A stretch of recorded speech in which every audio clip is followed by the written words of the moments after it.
नमस्कार दोस्तों, स्वागत है आपका हमारे YouTube channel ways of learning में।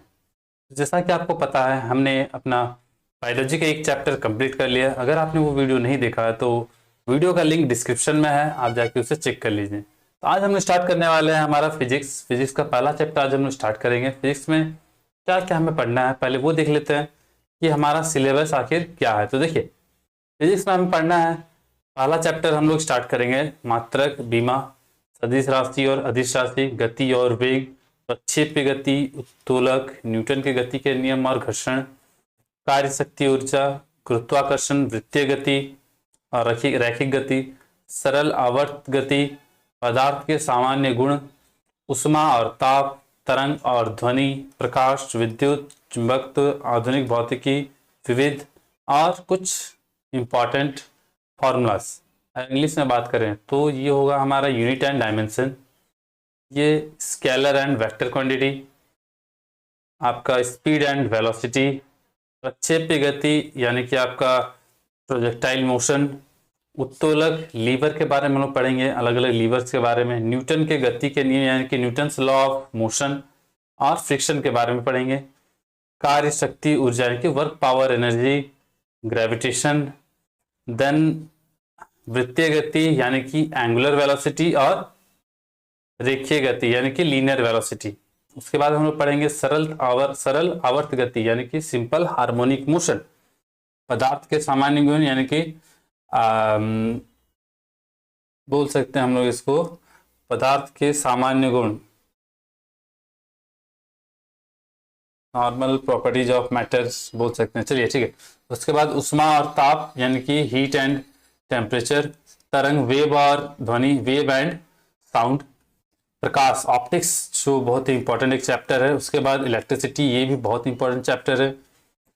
चुंबकत्व यानी कि आपका मैग्नेटिक। उसके बाद मॉड्यूलर, मॉडर्न फिजिक्स बोल सकते हैं, मिसलेनियस और कुछ फॉर्मूलास। तो चलिए आज हम लोग स्टार्ट करेंगे अपना पहला चैप्टर जो कि क्या है, मात्रक और बीमा। देखिए, मात्रक और बीमा ये चैप्टर स्टार्ट करने से पहले, मात्रक जानने से पहले आपको जानना होगा कि राशियां आखिर क्या होती हैं।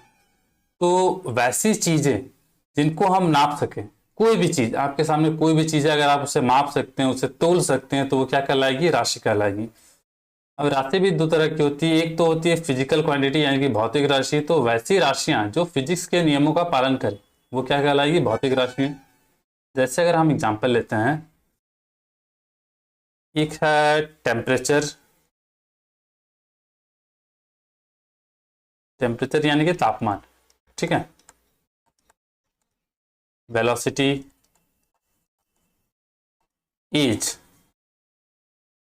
देखिए, टेम्परेचर क्या है हमारा, फिजिक्स में हम लोग इसका यूज करते हैं, ये फिजिक्स के नियमों का पालन करता है, इसलिए ये क्या हो जाएगा, फिजिकल क्वांटिटी होगी। वैसे ही वेलोसिटी, वेलोसिटी भी फिजिक्स के लॉज को फॉलो करती है, इसलिए ये भी एक फिजिकल क्वांटिटी। लेकिन एज, एज आपको पता है इसको भी तो हम लोग माप सकते हैं। क्या किसी का एज आप बोल सकते हैं कि हाँ 10 साल है, 20 साल है, बिल्कुल आप इसे माप सकते हैं। लेकिन क्या ये फिजिक्स के नियमों का पालन कर रही है, तो नहीं, ये फिजिक्स के लॉज का पालन नहीं करती है, इसलिए ये फिजिकल क्वांटिटी नहीं होगी। ये क्वांटिटी जरूर है, इसे हम माप सकते हैं, लेकिन ये फिजिकल क्वांटिटी नहीं है। अब देखिए, क्वांटिटी कौन सी चीजें क्वांटिटी नहीं होती है। कोई एक लड़की है, कोई एक लड़की है, ठीक है, एक सुंदर सी लड़की है, तो क्या आप उसकी सुंदरता को माप सकते हैं कि हाँ ये 2 किलो सुंदर है, 3 किलो सुंदर है? नहीं, आप बिल्कुल नहीं बता सकते। सुंदरता को मापा जा सकता है? जी नहीं, सुंदरता को नहीं मापा जा सकता, इसलिए वो एक क्वांटिटी नहीं है, ठीक है। वैसी चीजें जिससे हम लोग नाप सकते हैं, तोल सकते हैं, वो क्या कहलाती है, क्वांटिटीज कहलाती है। और वैसी क्वांटिटीज जो फिजिक्स के नियमों का पालन करे वो क्या कहलाएगी, फिजिकल क्वांटिटीज। आई होप आपको समझ में आ गया है। वही लिखा हुआ देखिए, भौतिक राशियां पदार्थ का वह गुण है जिनका मापन किया जा सकता है तथा उनकी माप को संख्या द्वारा प्रदर्शित किया जा सकता है। जैसे एग्जाम्पल क्या क्या है, संवेग, आवेग और बल। हम लोग पढ़ेंगे इसके बारे में, संवेग क्या होता है, आवेग क्या होता है, बल क्या होता है।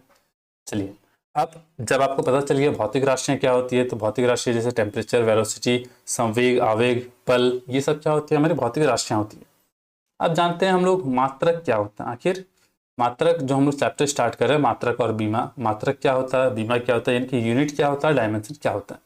देखिए, यूनिट की जब भी हम लोग बात करते हैं, यूनिट क्या होता है, आपकी कोई भी भौतिक राशियां हैं। यहाँ मैंने एग्जांपल दिया आपका टेम्परेचर। टेम्परेचर को आप नापते हैं, वो डॉक्टर के पास जाते हैं, डॉक्टर क्या बोलता है, अगर आपको बुखार हो तो आपका कितना 105 डिग्री बुखार है, ऐसे ही बोला जाता है 105 डिग्री बुखार है, फिर 106 डिग्री बुखार है, 102 डिग्री बुखार है। तो ये जो 105 डिग्री 106 डिग्री एक्चुअली ये फ़ारेनहाइट में होता है, 104 डिग्री फ़ारेनहाइट। या फिर आप लोग आइसक्रीम खरीदने जाते हैं तो भी बोल सकते हैं कि मेरे को ठंडा चाहिए, ठंडा कितना ठंडा चाहिए, तो हाँ ऑब्वियस सी बात है कि आइसक्रीम हमेशा 0 डिग्री से कम ही, 0 डिग्री सेंटीग्रेड या फिर 0 डिग्री सेल्सियस से कम टेम्परेचर में ही वो आइस बन जाता है। इसको हम लोग डिटेल में पढ़ेंगे आगे, केमिस्ट्री में भी हमको पढ़ना है, इसमें भी जानेंगे कि केल्विन सेल्सियस क्या क्या होता है। ठीक है, तो टेम्परेचर नापने के लिए आपको दो चीज़ों की जरूरत पड़ेगी, एक तो उसका संख्यात्मक मान कि हाँ कितना है, आखिर वो क्वांटिटी कितनी है। आप बाजार जाते हैं आलू खरीदने, प्याज खरीदने, कुछ भी खरीदने, जाके क्या बोलते हैं, 1 आलू दो, 2 आलू दो, 5 आलू दो, नहीं आप क्या बोलते हैं 1 किलो आलू दो। ठीक है, या फिर 2 किलो आलू दो, या फिर 5 किलो आलू दो। यहाँ देखिए दो चीजें सामने आ रही, एक तो दो यानी कि उसका संख्यात्मक मान न्यूमेरिकल वैल्यू, और दूसरा उसका मात्रक यानी कि द्रव्यमान के लिए कुछ भी आप खरीदना तो आप क्या यूज करते हैं, केजी। तो केजी द्रव्यमान का क्या होता है, मात्रक होता है। वैसे ही 2, 5, 6 उसका क्या होगा, न्यूमेरिकल वैल्यू होगा। देखिए वही मैंने लिखा है, किसी भी भौतिक राशि को व्यक्त करने के लिए दो राशियों की आवश्यकता होती है। क्या क्या, तो पहला संख्यात्मक मान यानी कि न्यूमेरिकल वैल्यू, और दूसरा उसका मात्रक। अगर एग्जांपल देखते हैं तो 2 केजी, मैंने आपको एग्जांपल दिया था कि हाँ 2 केजी आलू लेने जा रहे हैं, इसमें जो केजी है वो क्या है, मात्रक है, जबकि 2 वो क्या है, संख्यात्मक मान है कि आपको कितना क्वांटिटी में चाहिए। एक बोल सकते हैं क्वांटिटी और दूसरा यूनिट। क्वांटिटी में आपको कितना चाहिए और उसका यूनिट। ठीक है, इससे आप अगर एग मान लीजिए अंडा लेने जाते हैं तो आप क्या बोलेंगे, मेरे को 2 किलो अंडा दीजिए, 5 किलो अंडा दीजिए, नहीं। उस समय आप क्या यूज करेंगे, 2 पीस या फिर 1 डजन, हाफ डजन। तो उस समय आप लोग जो यूनिट यूज करेंगे वो यूनिट क्या होगा, डजन या पीस।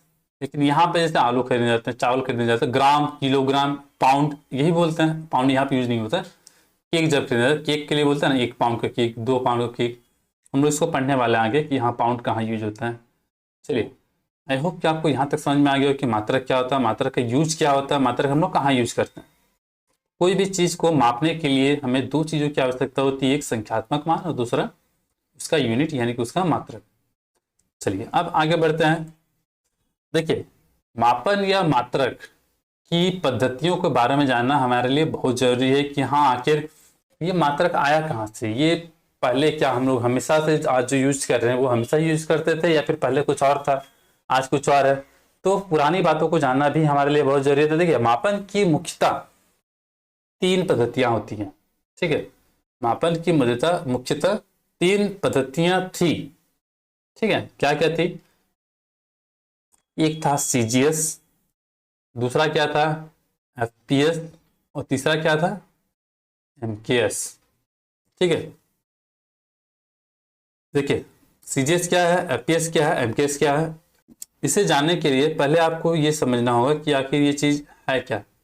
सीजीएस आपको देख रहा है, सीजीएस, सी होता है किसके लिए, तो सेंटीमीटर के लिए, जी होता है ग्राम के लिए, और एस होता है सेकंड के लिए। वैसे ही एफ होता है फुट के लिए, पी होता है पाउंड के लिए, और एस होता है सेकंड के लिए।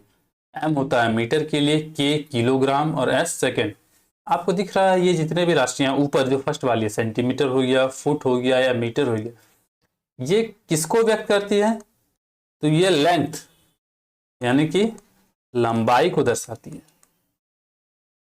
अलग अलग मापन की पद्धतियां थी, अलग अलग जगह पे लोग अलग अलग मापन की पद्धतियों को यूज करते थे। आपको यहाँ दिख रहा होगा, यहाँ क्या लिखा हुआ है, इसे फ्रेंच या मैट्रिक पद्धति कहते हैं। किसे, सीजीएस को। नाम से आपको दिख रहा है क्या, फ्रेंच। तो फ्रांस साइड में जिस पद्धति का यूज होता था वो क्या था हमारा, सीजीएस। वहां के लोग लंबाई के लिए सेंटीमीटर का यूज करते थे। आप लोग अगर अभी भी फ्रांस जाएंगे तो वो लोग आज भी बहुत सारे लोग हैं जो लंबाई के लिए सेंटीमीटर का यूज करते हैं। वैसे ही द्रव्यमान यानी कि मास के लिए वो लोग ग्राम का यूज करते हैं। टाइम देखिए, टाइम सब जगह सेम है, सेकंड सेकंड और सेकंड, यानी कि सीजीएस हो, एफपीएस हो या फिर एमकेएस हो, समय का यूनिट हर जगह सेम था, वो क्या था, सेकंड। चलिए आज से नहीं क्या हो गया हमारा द्रव्यमान, ठीक है। अब देखिए जैसे ये हमारा सीजीएस हो गया, सीजीएस मैंने बताया आपको कहाँ, इसे क्या कहते हैं, फ्रेंच या फिर मैट्रिक पद्धति भी कहते हैं, ये फ्रांस में यूज होता है। वैसे ही जैसे आप ब्रिटिश में जाते हैं, कि ब्रिटेन साइड में, ब्रिटेन में क्या यूज होता था, वो लोग बोले कि नहीं हम लोग सेंटीमीटर यूज नहीं करेंगे, ग्राम यूज नहीं करेंगे, हमारा अपना है, क्या है, तो वो लोग लंबाई के लिए फुट यूज करते थे। जैसे वो लोग सेंटीमीटर, फ्रांस में सेंटीमीटर यूज होता था, यहाँ क्या करते हैं ये लोग, लेंथ के लिए फुट का यूज करते हैं। वैसे ही द्रव्यमान या फिर मास के लिए पाउंड का यूज करते हैं। आपको पता होगा पाउंड, केक खरीदने जाते हो तो आप लोग क्या बोलते हैं, 1 पाउंड का केक दीजिए, 2 पाउंड का केक दीजिए।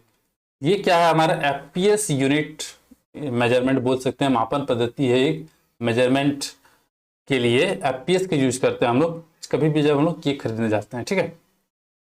वैसे ही समय के लिए यहाँ भी क्या है, टाइम के लिए सेकंड ही है। ये एफपीएस क्योंकि ब्रिटेन में यूज होता था, ब्रिटिश लोग इसे यूज करते हैं, इसलिए इसे ब्रिटिश पद्धति भी कहते हैं। ये क्वेश्चन पूछा जाता है कि हाँ किस पद्धति को ब्रिटिश पद्धति कहते हैं, आपका आंसर क्या होगा, एफपीएस, ठीक है। चलिए यहां तक आप लोग कर चुके हैं। इसका हम लोग देखेंगे कि हाँ 1 फुट में कितना सेंटीमीटर होता है या मीटर होता है। आगे हम लोग कन्वर्जन है। पाउंड आपको पता होगा, अगर 453 ग्राम होता है, आप जो 1 पाउंड केक खरीद के लाते हैं वो अगर आप तोलेंगे तो वो 1 किलो नहीं होता है, वो कितना होता है, 453 ग्राम अप्रॉक्स होगा, यहाँ पे 453 ग्राम का ही होता है। चलिए सीजीएस हो गया, एफपीएस हो गया, अब हम लोग आते हैं किस पे, एमकेएस में। एमकेएस क्या है, देखें ये सीजीएस और एफपीएस ये दोनों जो है ना, वर्ल्ड में लगभग 10% लोग इसको यूज करते थे। फ्रांस हो गया, ब्रिटिश हो गया, बस ये दोनों यूज करते हैं। लेकिन मैक्सिमम जो कंट्रीज है, अप्रॉक्स 90% कंट्रीज अपने शहर में, अपने देश में एमकेएस का यूज करते हैं। एमकेएस क्या है, एम यानी कि मीटर, किसके लिए, लंबाई के लिए, लेंथ के लिए। वैसे ही किलोग्राम मास के लिए, और सेकंड के लिए टाइम, सेकंड सब में सेम है, ठीक है। तो एमकेएस इंडिया हो गया या फिर चाइना बोल सकते हैं, जापान बोल सकते हैं, बहुत सारी कंट्रीज ऐसी थी जो कि मैक्सिमम कंट्रीज एमकेएस का यूज करते थे। तो इसका क्योंकि मेजॉरिटी ज्यादा था, इसको बस आपको अभी इतना ही याद रखना कि इसका मेजॉरिटी सबसे ज्यादा था। चलिए देखिए फिर क्या हुआ, देखिए वर्ल्ड में सब जगह, कहीं आप पहले भी आयात निर्यात का काम होता था, लोग सामान एक्सपोर्ट इंपोर्ट करते थे। आप मान लीजिए इंडिया का कोई आदमी चला गया फ्रांस में जाके वो बोलेगा कि भाई मेरे को 5 किलो गेहूं दीजिए, वो क्या बोलेगा, किलो क्या होता है मेरे को तो पता नहीं है, क्यों, क्योंकि वो लोग वहाँ ग्राम यूज करते थे, उन्हें किलोग्राम का आइडिया नहीं था। वैसे सेंटीमीटर मीटर यहाँ के लोग मीटर में यूज करते हैं, वहाँ सेंटीमीटर में। वैसे ही मान लीजिए ब्रिटिश से कोई आदमी गया फ्रांस, वो जाके बोलेगा कि हाँ मेरे को टेक्सटाइल, कुछ बिजनेस था टेक्सटाइल के लिए, उसको बोला कि हाँ मेरे को 50 फुट कपड़ा चाहिए, तो जाके बोले फ्रांस का आदमी क्या बोलेगा कि नहीं मेरे को तो कोई आइडिया नहीं है, आखिर होता क्या फुट, हम लोग कभी सुने नहीं है। तो इस कंफ्यूजन को दूर करने के लिए क्या हुआ, एक मीटिंग रखी गई, ठीक है। सन 1971 ईस्वी में कहा, फ्रांस की राजधानी पेरिस में एक मापतोल विभाग ने एक अधिवेशन रखा, अंतरराष्ट्रीय इंटरनेशनल सम्मेलन हुआ, जिसमें उन्होंने सबके लिए एक इंटरनेशनली मापन पद्धति को अपनाया। उसका नाम क्या था, एसआई पद्धति या फिर एसआई मात्रक। चलिए एसआई का फुल फॉर्म क्या था, सिस्टम ऑफ इंटरनेशनल एसआई होता है, ठीक है। अब देखिए हर किसी को बोल दिया गया कि हाँ आप लोग एसआई पद्धति को ही मापेंगे। देखिए यहाँ पे एक थोड़ा सा कंफ्यूजन होता है लोगों को कि 1971 होगा या फिर 1960 होगा। किसी किसी बुक्स में आप लोग देखेंगे 1960 भी लिखा हुआ रहता है, समझिए इसको। देखिए एसआई मात्रक में टोटल 7 आधारी मात्रक थे 7 और संपूरक मात्रक थे कितने 2। 1960 तक एसआई सिस्टम में टोटल यानी कि बेसिक यानी कि आधारी मात्रक में 6 ही मात्रक थे। ठीक है, 1971 में जाकर पदार्थ की मात्रा जो है जिसका यूनिट होता है क्या मोल, इसे भी इसमें जोड़ा गया 1971 में। 6 यूनिट थे 1960 तक, 1971 में इसे जोड़ा गया और उसी टाइम पे ये अधिवेशन भी हुआ था जिसमें इसे सबके सामने लाया गया। उससे पहले ये सब जो भी कुछ भी हो रहा था पेरिस में, मतलब लोग लेबोरेटरी में बोल सकते हैं लैब में खुद से कर रहे थे, लेकिन उसको अगर इंटरनेशनल लेवल पे सबके सामने लाया गया तो वो कब हुआ, तो 1971 में हुआ था। ठीक है, आई होप कि आपको इसमें कंफ्यूजन नहीं होगा कोई। इससे पुराना भी है, 1950 से स्टार्ट हुआ था। 1950 में एक संस्था थी उसने इसके बारे में इजाद किया, स्टार्ट किया। 1950 से लेकर फिर 1960 में 6 मात्राओं को जोड़ा गया, उसके बाद 7वां मात्रक 1971। उतना डिटेल जानने का आपको जरूरत बिल्कुल नहीं है, आपको बस इतना जानना है कि सिस्टम ऑफ इंटरनेशनल का जो मीटिंग हुआ था कब हुआ था, 1971 में हुआ था। अब एसआई मात्रक क्या होता है?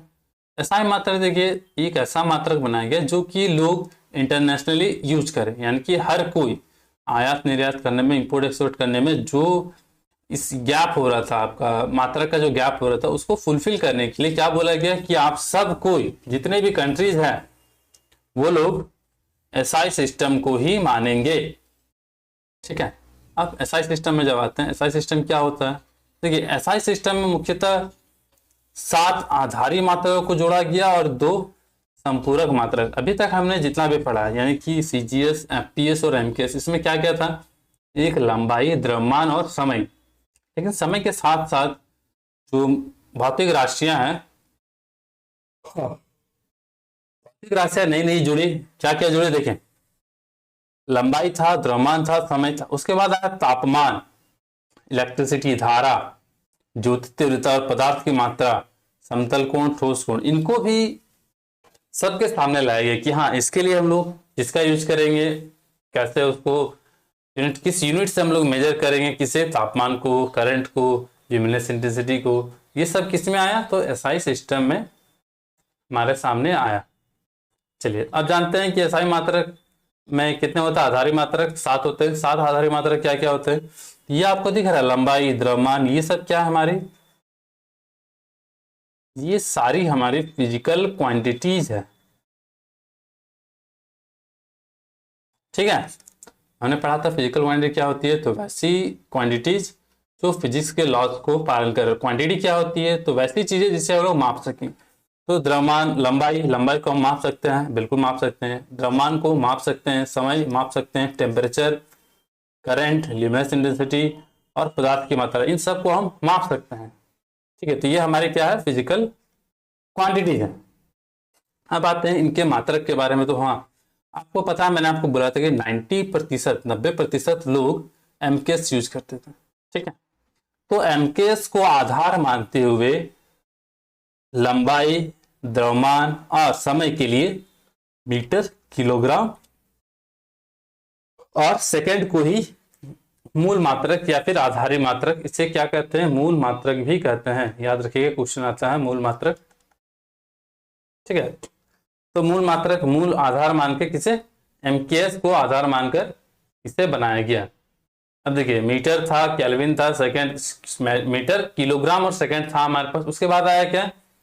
तापमान यानी कि टेम्परेचर। टेम्परेचर के मापने के लिए जिस मात्रक, जिस यूनिट का यूज किया गया वो क्या था हमारा? केल्विन। ठीक है, आप लोग यूज करते हैं डिग्री सेल्सियस, डिग्री फ़ारेनहाइट, लेकिन अगर पूछा जाए कि एसआई मात्रक, एसआई सिस्टम हम लोग पढ़ रहे ना, एसआई मात्रक क्या होता है टेम्परेचर का? तो क्या होगा? केल्विन। वैसे ही धारा, करंट इलेक्ट्रिसिटी जो होता है उसको मापने के लिए एम्पियर का यूज हुआ। इसका मात्रक क्या हुआ? एम्पियर।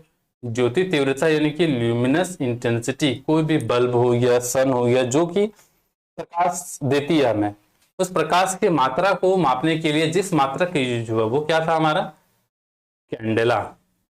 वैसे ही अमाउंट ऑफ सब्सटेंस या फिर पदार्थ की मात्रा, कोई मैटर है, मैटर में कितने एटम्स है, कितने मॉलिक्यूल्स हैं, इससे हम लोग मोल से मापने लगे। ठीक है, तो लंबाई के लिए मीटर, द्रव्यमान के लिए किलोग्राम, समय के लिए सेकंड, टेम्परेचर के लिए केल्विन, धारा के लिए एम्पियर, ज्योति तीव्रता या फिर ल्यूमिनस इंटेंसिटी के लिए कैंडेला और अमाउंट ऑफ सब्सटेंस के लिए मोल। ये हो गया इनका मात्रक। अब इसे डिनोट कैसे करते हैं हम लोग? तो मीटर के लिए स्मॉल m, केजी के लिए कैपिटल KG, किलोग्राम के लिए केजी, समय के लिए स्मॉल s, केल्विन के लिए स्मॉल k, करंट यानी एम्पियर के लिए कैपिटल A, कैंडेला के लिए CD और मोल के लिए MOL। देखिए हम लोग क्या पढ़े थे? मात्रक और बीमा। तो बीमा की अगर बात करें तो बीमा देखिए लेंथ क्या होता है? लेंथ L से स्टार्ट होता है तो उसके लिए यूज हुआ हमारा L। मास M से स्टार्ट होता है तो इसके लिए यूज हुआ M। टाइम T से स्टार्ट होता है तो इसके लिए हो गया T। लेकिन जैसे हम लोग टेम्परेचर में देखें, T हम लोग ऑलरेडी यूज कर चुके हैं, यहाँ पे T टाइम के लिए यूज किए हैं। तो यहाँ आप लोग केल्विन का K लेते हैं कैपिटल में, बीमा जब भी आएगा हमारा कैपिटल K में। वैसे आपका एग्जाम में तो इन तीनों के अलावा बीमा किसी का नहीं पूछा जाता, MLT। फिर भी आप जान के रखिए, अगर आपका एग्जाम में आता है इनकेस तो आप बता सकिए कि हाँ टेम्परेचर के लिए K होता है, वैसे ही एम्पियर के लिए कैपिटल A। ठीक है, ज्योति तीव्रता कैंडेला का कैपिटल C और पदार्थ की मात्रा अमाउंट ऑफ सब्सटेंस के लिए कैपिटल N का यूज होता है। ठीक है, चलिए तो ये हो गया हमारा क्या? आधारी मात्रक। अब आते हैं हमारा क्या? संपूरक या फिर इसे पूरक मात्रक भी कहते हैं। ये कितने होते हैं? ये हमारे होते हैं टोटल 2। क्या क्या होता है? एक समतल कोण, दूसरा ठोस कोण। समतल कोण क्या होता है? वैसे आपको नाम से पता चल रहा है समतल। फिर प्लेन, जब भी किसी एक प्लेन पर कोई एंगल बनाया जाता है, ये दिख रहा है आपका, ये एक लाइन है, ये एक लाइन है, दोनों के बीच का एंगल मान लीजिए 90 डिग्री है। तो ये जो कोण हमारा होता है 90 डिग्री हम लोग लिखते हैं, लेकिन एसआई मात्रक इससे क्या होता है? रेडियन होगा। ठीक है, हम लोग जो एसआई में पाई, आपने सुना होगा पाई का वैल्यू कितना होता है? तो 180 डिग्री होता है। तो पाई के टर्म में जब भी हम लोग लिखते हैं किसी भी, पाई बाई 2 होता है 90 डिग्री, पाई बाई 6 होता है कितना? 30 डिग्री। ये जो पाई बाई 6, पाई बाई 2, पाई, ये क्या है हमारा? रेडियन में है। ये किस में है? तो डिग्री में है। ठीक है, तो एसआई मात्रक अगर पूछा जाए समतल कोण का एसआई मात्रक क्या होता है? तो रेडियन होता है। कभी भी आपका एग्जाम में पूछा जाए SI unit of plane angle, तो आपको क्या लिखना है? रेडियन, ना कि डिग्री। ठीक है, वैसे दूसरा क्या है?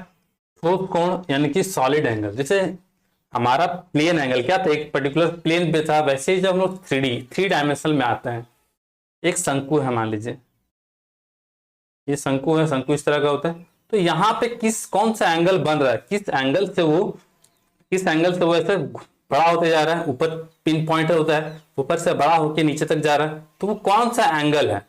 तो जब भी हम लोग 3 डायमेंशनल चीजों पे जब एंगल का बात करते हैं, वो हमारा क्या होता है? ठोस कोण। और उससे किससे डिनोट किया जाता है? स्टेरेडियन। और उसका संकेत क्या होता है? SR। और रेडियन के लिए RAD। ठीक है, आई होप आपको समझ में आ गया होगा। चलिए नेक्स्ट हम लोग देखेंगे ये कैसे हम लोग रेडियन से डिग्री में कन्वर्ट करते हैं, डिग्री से रेडियन में कन्वर्ट करते हैं। ये हम लोग अपने नेक्स्ट क्लास में करेंगे। तब तक के लिए बहुत बहुत धन्यवाद। आशा करता हूँ आपको मेरा वीडियो अच्छा लगा होगा। अगर वीडियो अच्छा लगा तो वीडियो को लाइक कीजिए, अपने दोस्तों के साथ शेयर कीजिए और जितना हो सके शेयर कीजिए। ठीक है, चलिए मिलता है नेक्स्ट वीडियो में। तब तक के लिए जय हिंद, जय भारत।